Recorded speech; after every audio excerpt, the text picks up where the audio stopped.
My name is Davien Graham. I'm from DeWarty, California. Small place where the mountains are big. The streets, it depends on where you live. It used to be really rough, you know.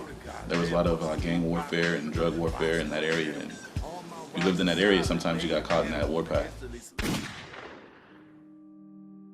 I was a straight A kid, man. I played football, was in the Red Cross, you know, ASB, everything that I can be, how do you say, anything that involved me being busy, I got myself into outside of the street life.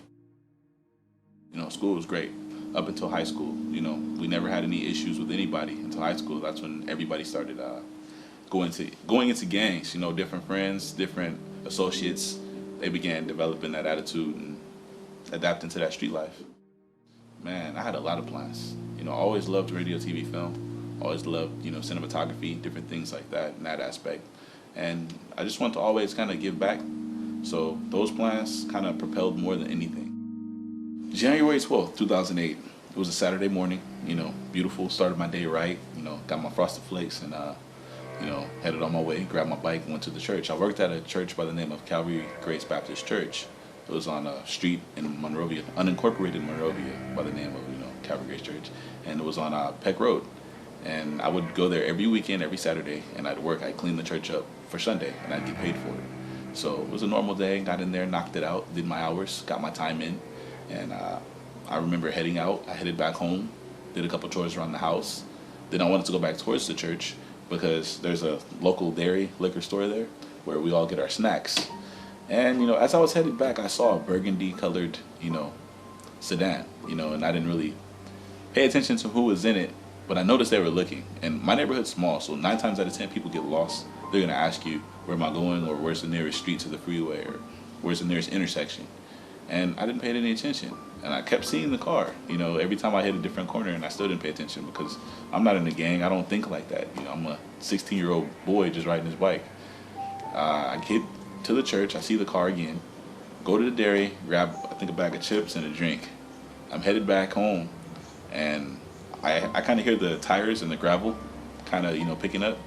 And I look to my left, and that's when I see the sedan that had been, you know, basically not following me, but staying aligned with me the whole ride. I look to my left, and I see, you know, a familiar face, but not too familiar. You know, I saw a familiar face from, you know, the past. Not somebody that I'm associated with or friends with at the moment. But I looked, and I didn't know what to expect, if they're going to say hello, hi, what's up, you know, hey, I'm lost, anything. So I look to my left, and I see a young man, and he's looking at me like fierce. I look, and he says, hey, fool, fuck Dirt Rock. Dirt Rock is a derogatory term for a gang in the city by the name of Do-Rock. Do-Rock is Do-Rock Crips. And the way you insult them is call them Dirt Rocks. So right away, he just assumed that, or presumed, you know, just associated me with that gang because I'm black, because that gang is predominantly African American.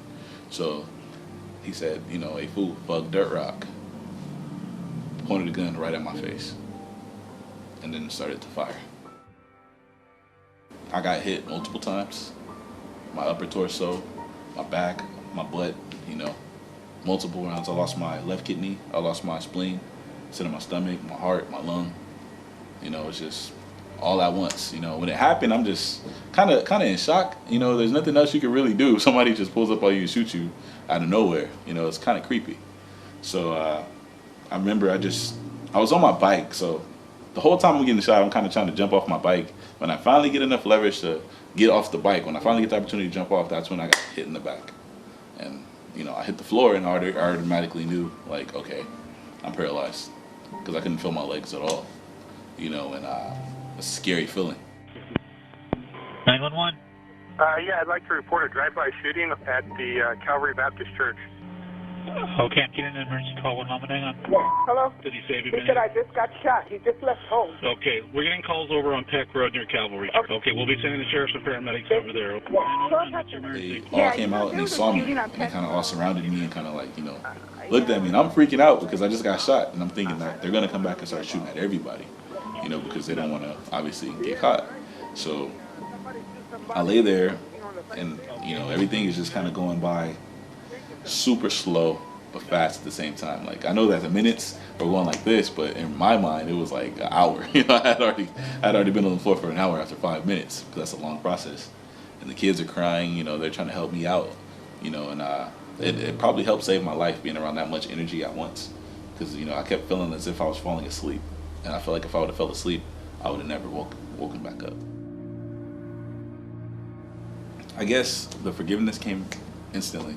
When I woke up, I don't know what happened during the surgery, or, you know, if I had a moment somewhere in a different spiritual plane, but when I woke up, the first thing I wrote on a napkin was, I, the number 4, give them. I just wrote that. I don't even know why I wrote it. It just came out. Worry about your life. Worry about what you're going to do with your life. Keep that worry. Don't lose that. Because if you lose that, you're going to kick back and relax. Don't kick back and relax. Worry. Worry about what tomorrow holds. Don't be pessimistic. Don't be a crybaby. Don't be scared. But worry.